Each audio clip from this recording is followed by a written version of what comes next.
Welcome का YouTube channel आशीष sir. बहुत सारे बच्चों ने ओसी के पेपर के बाद मुझे थैंक यू बोला।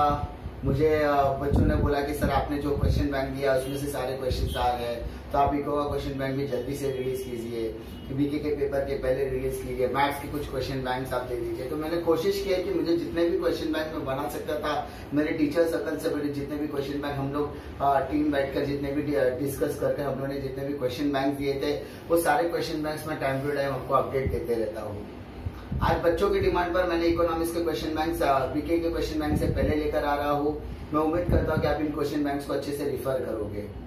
और सबसे इंपॉर्टेंट चीज मैं आपको कह देता हूँ वीडियो स्टार्ट करने से पहले कि बच्चों पूरा का पूरा वीडियो आप देखने की आदत डालिए, क्योंकि मैं हर वीडियो के अंदर आपको हर कुछ ना कुछ टिप्स एंड ट्रिक्स देने की हमेशा कोशिश करते रहता हूँ। अगर आप वो टिप्स एंड ट्रिक्स को फॉलो नहीं करते हैं तो इसमें आपको बहुत सारा नुकसान हो सकता है, क्योंकि वो सारे टिप्स एंड ट्रिक्स मैंने खुद अपनाए हुए हैं। मैं जब मैं 12th स्टैंडर्ड में आज से 10 साल पहले था, और जो मेरे स्टूडेंट्स को मैं हमेशा वो गाइडलाइंस देते रहता हूँ कि बेटा ये चीज करो, वो चीज मत करो, ऐसा करो, ऐसा पेपर लिखो, ऐसा पेपर मत लिखो।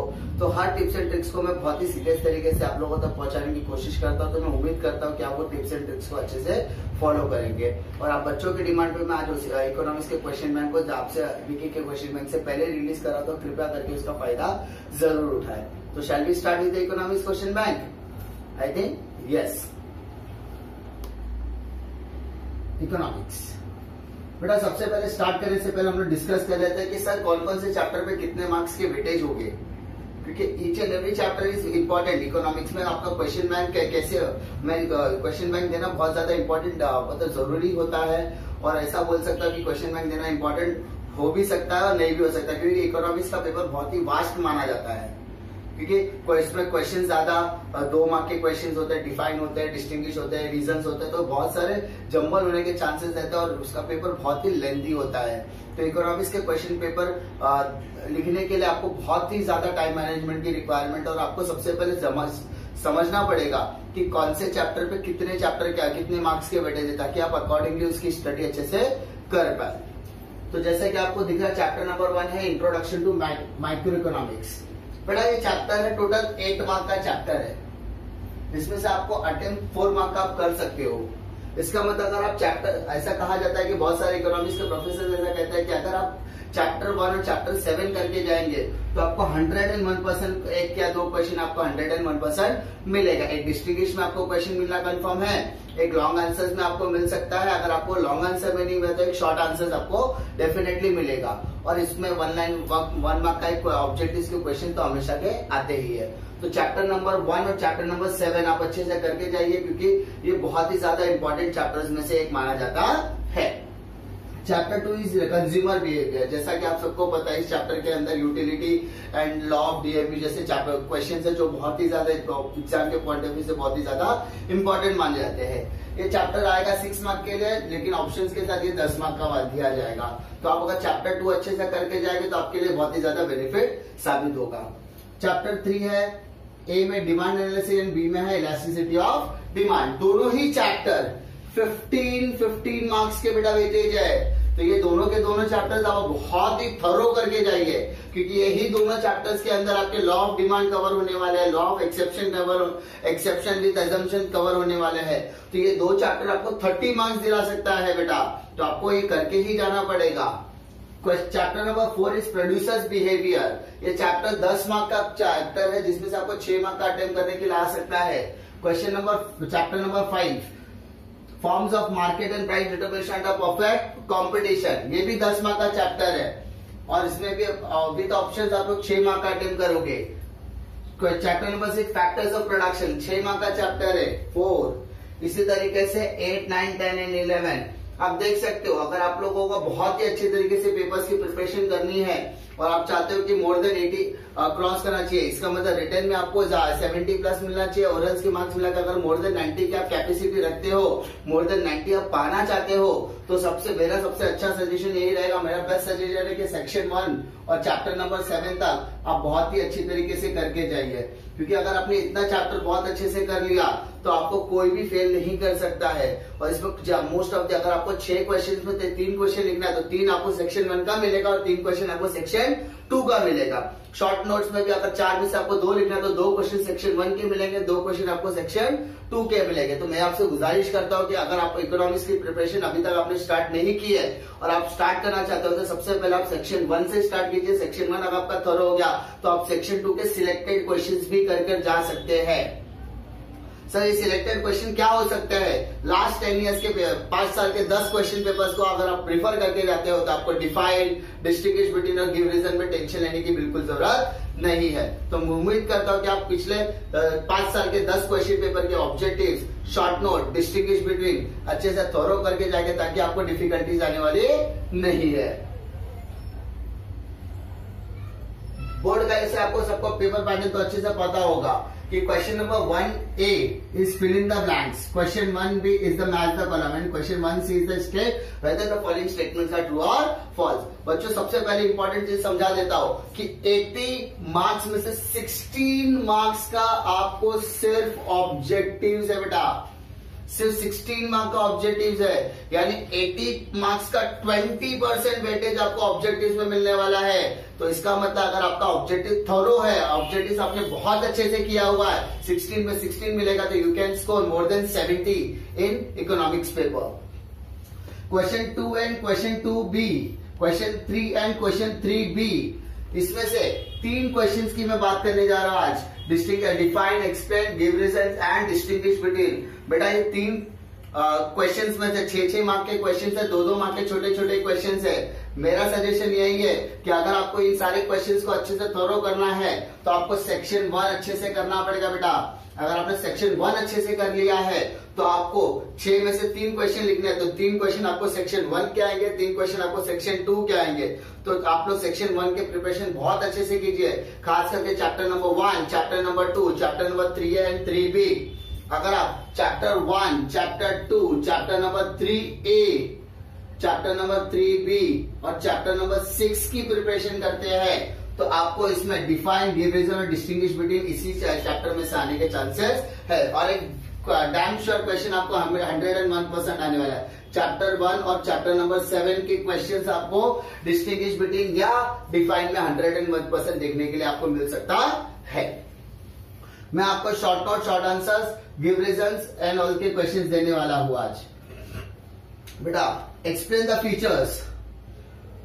आपको इकोनॉमिक्स का पोर्शन इतना वास्ट है कि आपको बहुत सारा पढ़ना पड़ सकता है, लेकिन मैं आपको कुछ सिलेक्टेड क्वेश्चन दे रहा हूं जो इस साल के बोर्ड के एग्जाम के लिए बहुत ही ज्यादा इंपॉर्टेंट है। सबसे पहले आते हैं बेटा explain the features.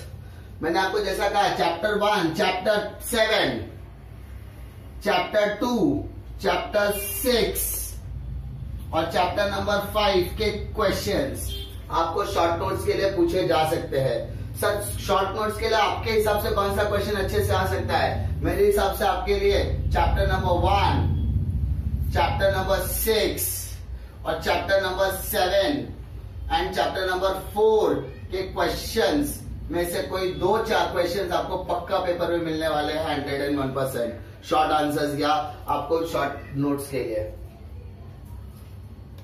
Explain the types. Explain the types से सबसे इंपॉर्टेंट टाइप्स है बेटा आपका यूटिलिटी एंड डिमांड का टाइप्स। कि आप पिछले 10 साल के 10 क्वेश्चन पेपर को अगर आपने एनालिसिस अच्छे से किया होगा तो आपको पता चलेगा कि यूटिलिटी एंड डिमांड के क्वेश्चन बहुत ही ज्यादा इंपॉर्टेंट है। तो आपको types of utility and types of demand को एकदम अच्छे से करके आना है। अगर ये 2 क्वेश्चन आपके अच्छे से हो जाए तो आपके बहुत सारे अच्छे से अच्छे मार्क्स आ सकते हैं, ऐसी उम्मीद मैं आपसे कर सकता हूं। Next question, types of monopoly, types of price elasticity of demand। बेटा price elasticity of demand is a very important question for 8 marks। 8 mark के लिए इंपॉर्टेंट क्वेश्चन में से एक माना जाता है प्राइस इलास्टिसिटी ऑफ डिमांड को। तो मैं उम्मीद करता हूं कि आप इस क्वेश्चन को बहुत ही अच्छे तरीके से करोगे। नेक्स्ट क्वेश्चन बेटा types of money, types of budget and types of capital. Next question बेटा explain the law with the assumption and exception. आप सबको मालूम है give reasons and long answers में give reasons and long answers में आपको definitely यही 3 question में से कोई भी 2 क्वेश्चंस देखने के लिए हमेशा मिल सकता है। Long answers and give reasons, ये दोनों में से कोई भी 2 क्वेश्चंस आपको डेफिनेटली मिल सकता है। क्वेश्चन में ऐसा कहेगा कि there is no assumption of law of demand, इसका मतलब no, I do not agree with the statement. There are some exceptions of law of demand. There are some assumptions of law of demand. और आपको law of demand को explain करना है, उसके बाद उसका assumption and exceptions लिखना है। बेटा सबसे पहले इंपॉर्टेंट चीज मैं आपको बता दूं, टिप्स, बहुत ही इंपॉर्टेंट टिप्स दे देता हूँ कि अगर क्वेश्चन में आपको दिया जाएगा फीचर्स ऑफ माइक्रो इकोनॉमिक्स लिखने के लिए कहा है, तो आपको सबसे पहले माइक्रो इकोनॉमिक्स का मीनिंग लिखना पड़ेगा 2 या 3 पॉइंट। अगर आपको डेफिनेशन बहुत अच्छे से आती है तो ही आपको डेफिनेशन अटेम्प्ट कीजिए, अगर आपको डेफिनेशन नहीं आती है तो कृपया करके डेफिनेशन न लिखे।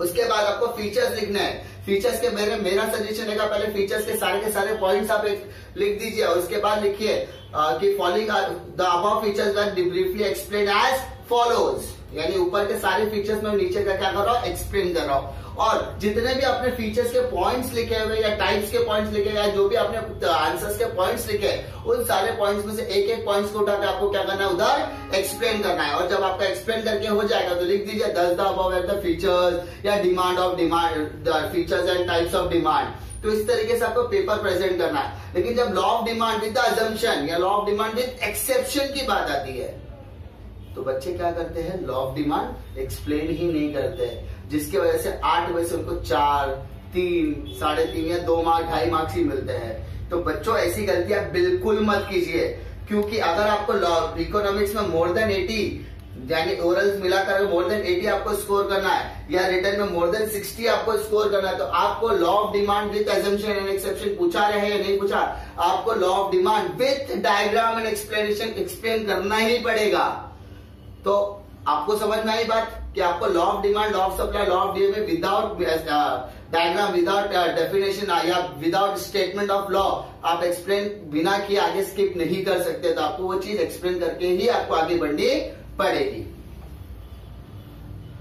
Explain the factors affecting demand and supply, ये दोनों में से एक क्वेश्चन आपको शायद पेपर में मिल सकता है, तो ये दोनों क्वेश्चन को आप थरो कर लीजिए। Explain the functions of the following, central bank, commercial bank and money bank.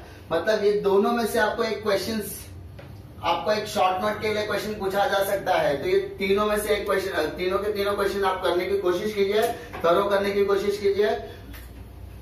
Next, explain the qualities of money and entrepreneur, ये दोनों में से एक क्वेश्चन आपको शॉर्ट नोट्स या शॉर्ट आंसर्स के लिए पूछा जा सकता है।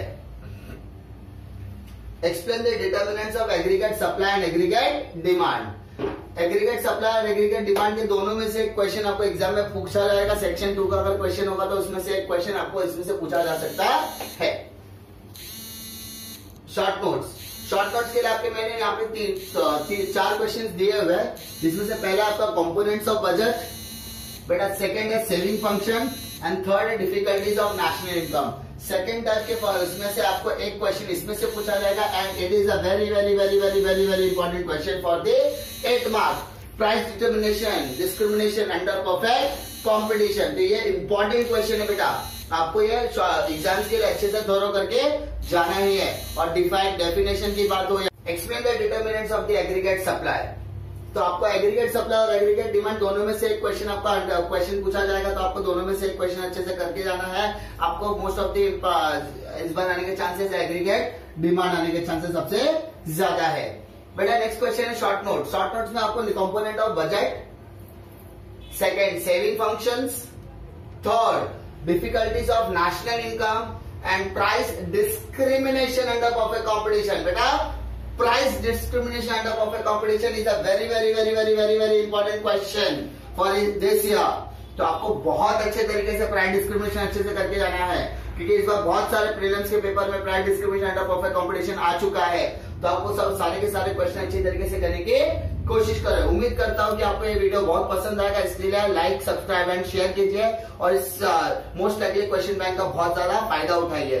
अगर आपको अगर मैथ्स के क्वेश्चंस को रिवाइज करना है, आपको किसी भी तरीके के तो कॉन्सेप्ट क्लियर अगर आपको करना है या किसी एक्सपर्ट गाइडेंस की रिक्वायरमेंट है, तो ऊपर दिए गए आई बटन पर क्लिक कीजिए, आपको मैथ्स का कंप्लीट गाइडेंस मिल जाएगा और उसके डिस्क्रिप्शन में उसके मोस्ट इंपोर्टेंट क्वेश्चन बैंक में। Thank you.